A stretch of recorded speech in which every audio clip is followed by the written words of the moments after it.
welcome to the Villa Park podcast. You know it's time for talking tactics, and we have another victory to talk about. And who better to talk me through it and talk us through it is our football data expert, Gareth. How are you doing, mate? Yep, very well, very well. Even better after Sunday. Quite a surprise in a way, but very good.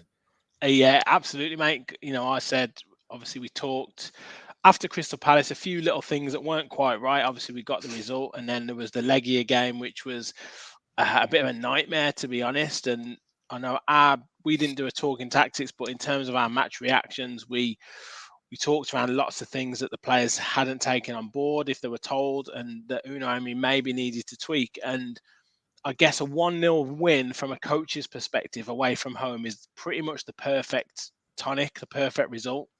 Yeah, I think it is. I mean, I don't think, I think the sensible Villa fan wasn't expecting to go to Leisure and sort of batter them because it just wasn't going to happen, And I think excuse me, it takes teams time to adjust, especially when you're playing sort of, Saturday, Thursday, and that takes a little bit of time to adjust to that. So maybe it was a little bit of a one-off, but you can't say that we haven't sort of coped admirably in the games either side of them, sort of a European. So I think the next European game and then the game after that in the Premier League, we'll start to see where we're sort of at in terms of sort of coping with the fitness levels, I think.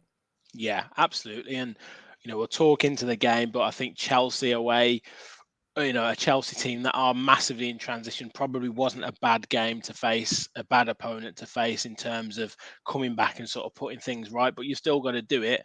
And yeah, we're going to delve into it, what the kind of main unusual slides, and then some of the main points that you picked up from Sunday's performance.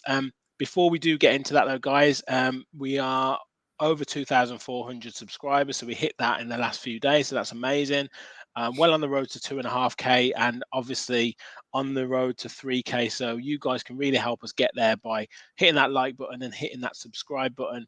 And it helps us do more shows like this. I know these go down really well. So thank you for all of your support. So yes, Gareth, let's get into passing networks first. This is kind of, I guess, a regular slide for us, and almost kind of similar fashion in terms of the way that we're playing these days.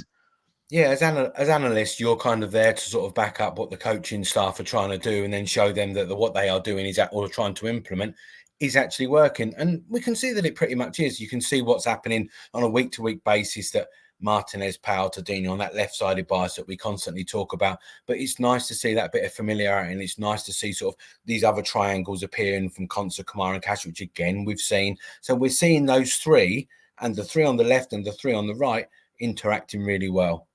Yeah, definitely so. And possession was fairly even on Sunday, so that was quite good to see. I mean, sometimes we've gone away from home, and it's been quite difficult to get that diagram set up because we haven't had those networks done. But like I say, it was fairly even on Sunday in terms of possession for us as an away team.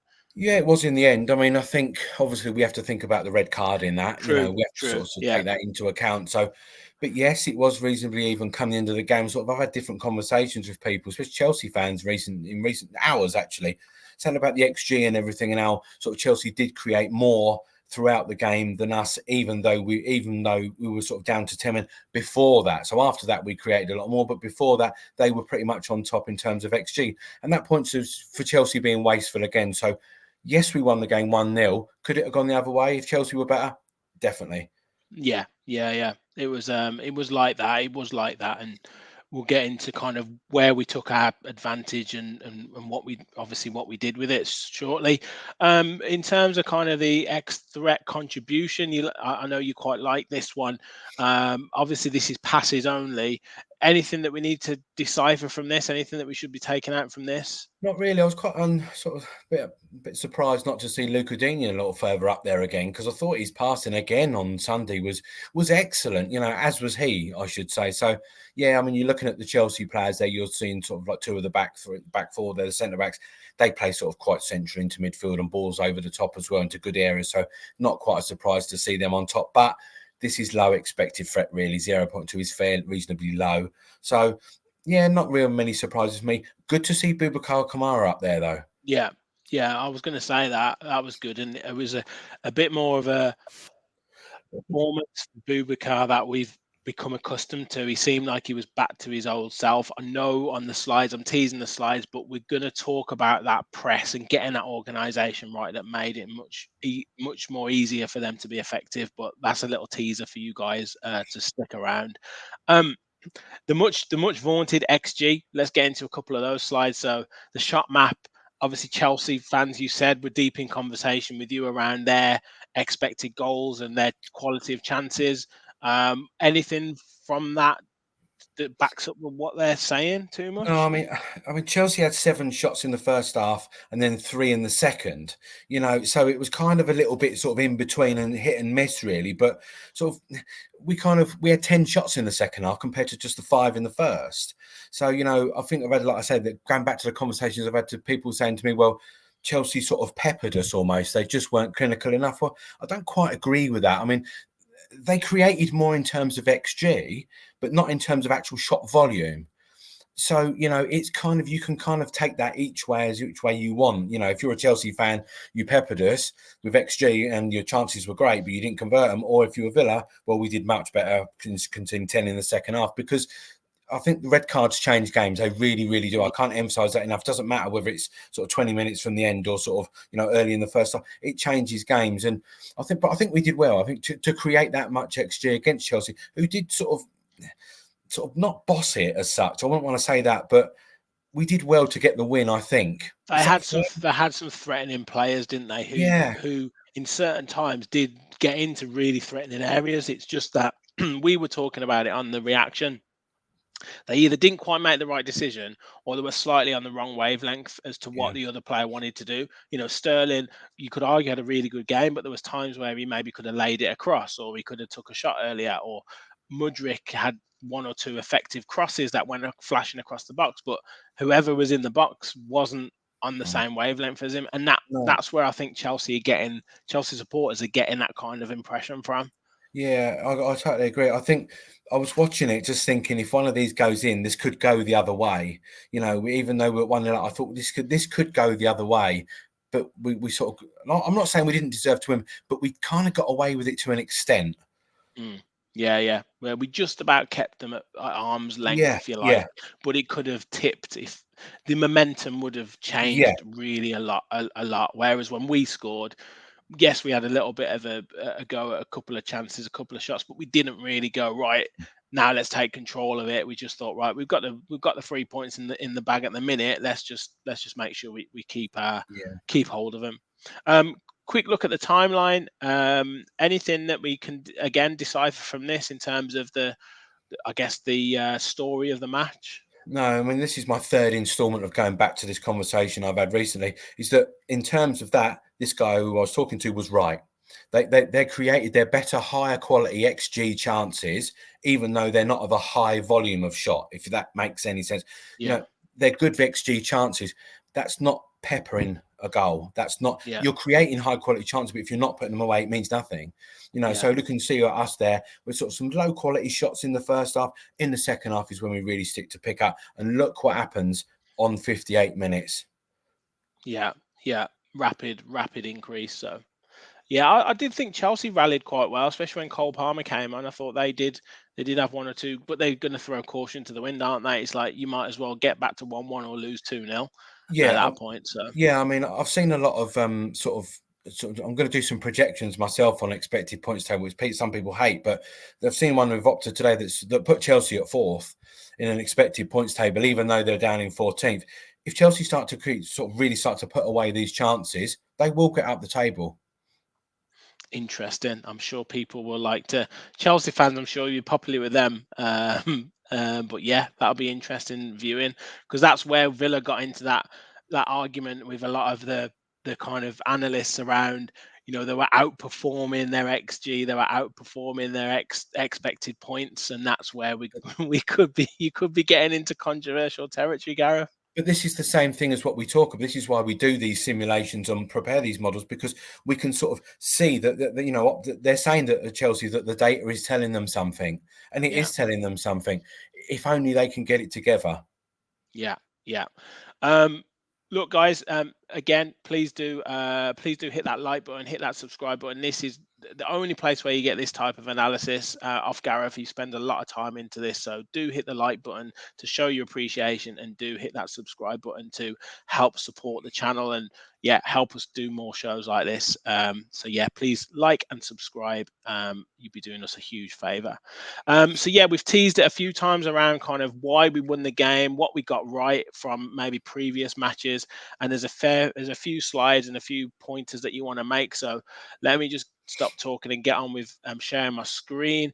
Now I'll just make sure that I can get the full screen in. 2 seconds, it's just been playing up a little bit. But Gareth, you wanted to talk firstly around our shape and how that was really helping us set up properly.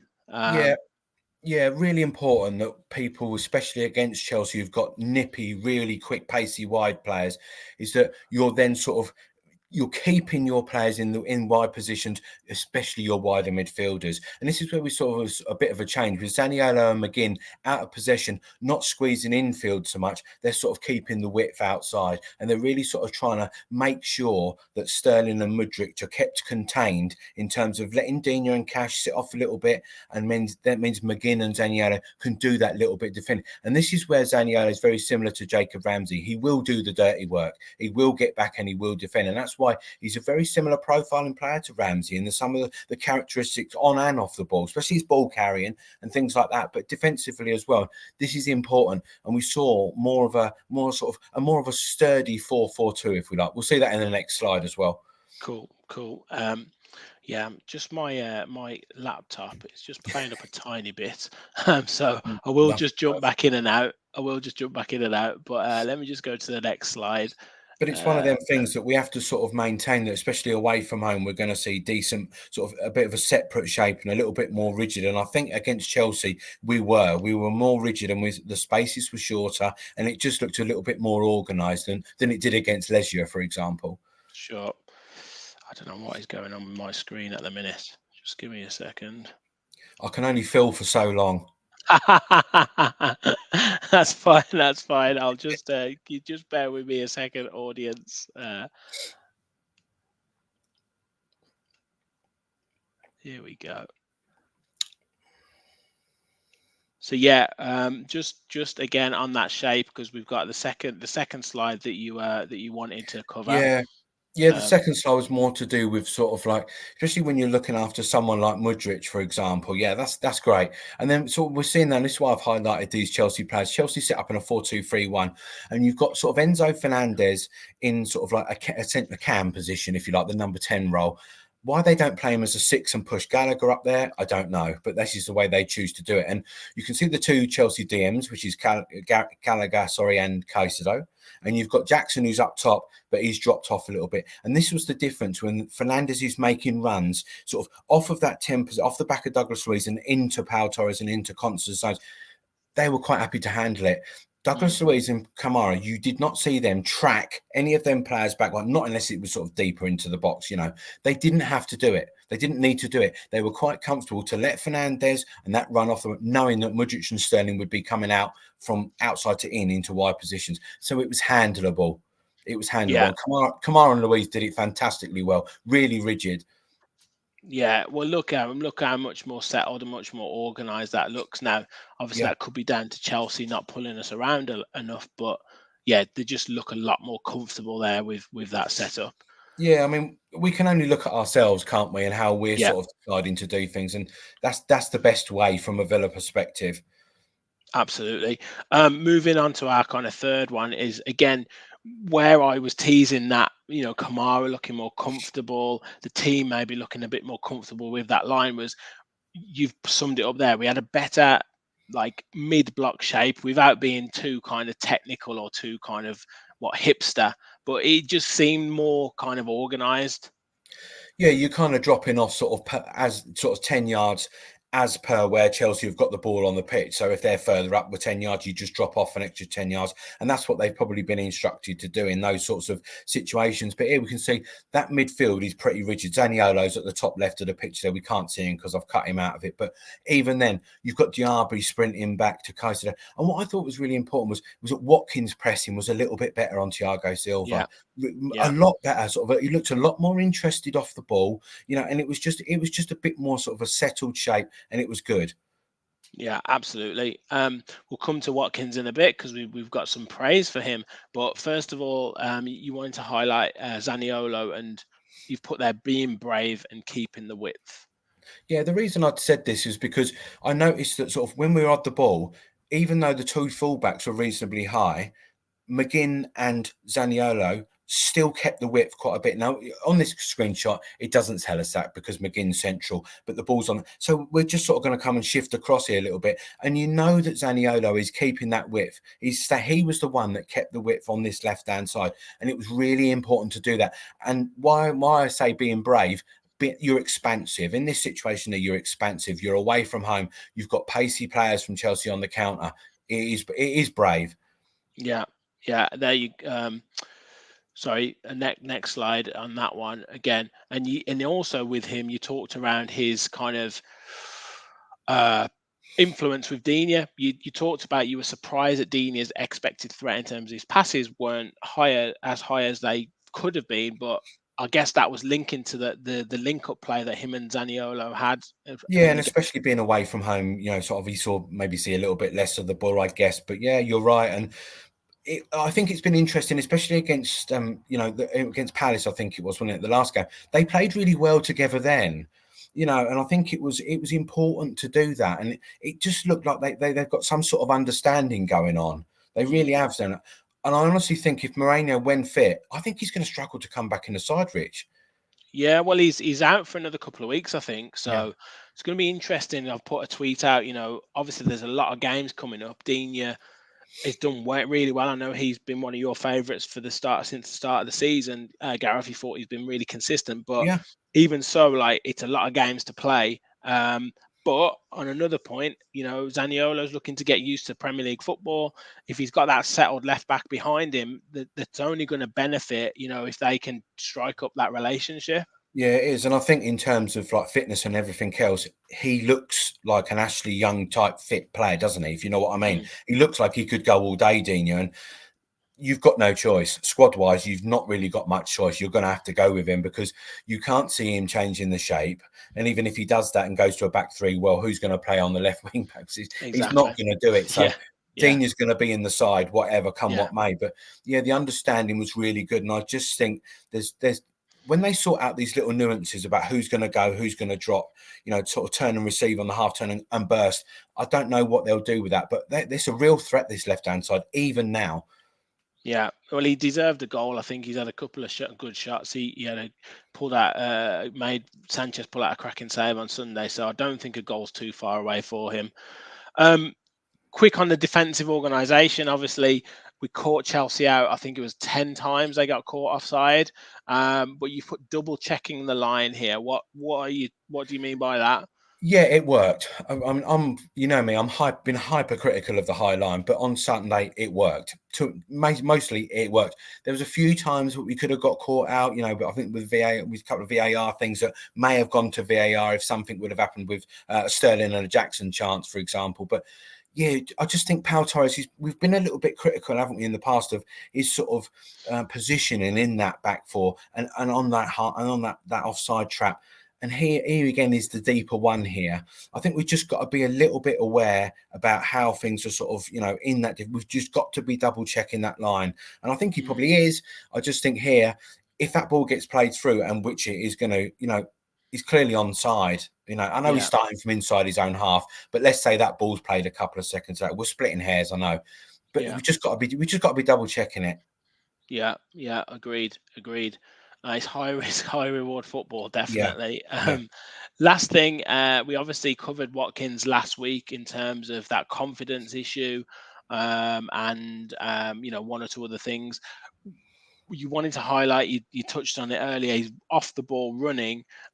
This essentially kind of is pressing, which helps set up our organisation, but off the ball running obviously is, how he's making himself available for the ball, and you wanted to highlight that a little bit more. Yeah, I noticed it really on early on in the game. As soon as McGinn got the ball in positions like this is not McGinn, I know, but if McGinn especially got the ball in positions like this, or anyone in that midfield, he was off. He was off. He knew he could take those Chelsea defenders, because you've got Thiago Silva, he's not the quickest, and he targeted that sort of side of the pitch really in the main, especially in the first half. But I thought his off the ball running was fantastic. Even though he didn't always receive the ball, he stopped and started. He was really sort of putting in a shift off the ball. And then this is where it bears fruit. Yeah. And we talked around him not having many touches on Sunday a lot. He only had 15 touches, I think, in the game. I think it was about 22 minutes until he touched the ball. But look, if your decisive touch is the winning goal, and you have to wait until that 73rd minute until those types of runs come off, then as a centre forward, as a striker, that's what you've got to do. You've got to keep getting into the positions, and at some point they'll find you, and you've got to make sure that you take the chance. Exactly that. You've got to be patient, especially if you're going to be in this sort of possession-based style of football. We see Haaland doesn't have that many touches, but yet scores plenty of goals because he's patient. And this is what Watkins has got to be. And on Sunday we saw it. We just have to see that bit of that is consistency for me now. Yeah. Well, Gareth, absolutely fantastic analysis there. Some really, really, really good points. And it, as I say, like the 1-0 victories, especially when your striker scores. There's been criticism of him. There's been talk around the high line again. There's been talk around the midfield players. I think that win has given us so much kind of food for thought in terms of analysing. So it was really helpful there, mate. Thank you so much for that. Upcoming, we've got obviously Everton at home in the Carabao Cup, and then we've got Brighton, which is going to be a coach's, analyst's absolute dream. What are you kind of expecting from those two games coming up? I guess changes against Everton or full strength team in both. What are your thoughts? Yeah, I mean, I've had sort of, again, different conversations with different people, and their perspectives very different, sort of from a lot of different people's. And I think you've got to field a weekend. So I take the rest while you can. I don't think people are going to probably aim, but I don't think the League Cup's a priority now. I think if we weren't in European competition, it probably would have been. But I think even now, I don't think it is. I think Europe is probably more. You don't really want to go really too deep into a lot of competitions if Europe is your. I don't know what their priorities are. Yeah, I take it is Europe, but I mean, Brighton for me is the marker. That's how we're going to see where we're at against a really good Brighton. So who we can compare ourselves with, it's fair to say, so we can do that. And I think it's important to see where we are. Yeah, definitely. Well, both teams will know that they've got, weapons that can hurt each other. And obviously changes off the bench. I thought it was interesting that how strong our bench looked compared to Chelsea's bench on Sunday, but obviously Brighton's bench, completely changed the structure of the game against Bournemouth. I think it was I forget their winger's name. Matoma, who came on and scored 2 goals. I think one after 12 seconds or something. So yeah, you see how important each of the benches are going to be, because it could go either way. It could be an absolute kind of goal fest early on, or it could be really tight, and then, like I say, like a game of chess, and whoever substitutes make the difference could get those 3 points. Yeah, 2 of the best tacticians in the Premier League at the minute, you would probably say. And the thing is what I do worry sometimes is that we are a little bit predictable. We've talked about it before. We're a 4-4-2 rigid. We don't sort of deviate from that, apart from positions coming inside. And are we too easy to analyse? Are we too easy to work out? We can't really say the same for Brighton. They're not as easy to work out, and they can change it. So Cash Ordino up against Matoma is probably one of the key ones. And Contra up against what's his name? Pedro. Pedro or Welbeck? No, the Irish guy. Oh, Evan Ferguson. Yeah. Although I don't know if he's fit. I don't know. Yeah, he played on. Oh, Saturday. Did he? Oh, yeah. Wow. Yeah, he's going to be dangerous. So that's our main one, I think. Yeah. Well, it's going to be a great game, and I'm sure one that we're going to love to analyse and talking tactics next week. So don't miss out, guys. As I said before, make sure you're hitting that like button, hitting that subscribe button. We're on the road to 3K, and you guys can help us get there. Thanks once again, Gareth. Apologies for the slight technical hitch, but we got there in the end. But yeah, loads of content to come this week. Match previews, match reactions, talking tactics again next week. So don't go anywhere. And as always, remember, we'll follow the Villa. Thanks, everyone. Up and running, and Villa is loud.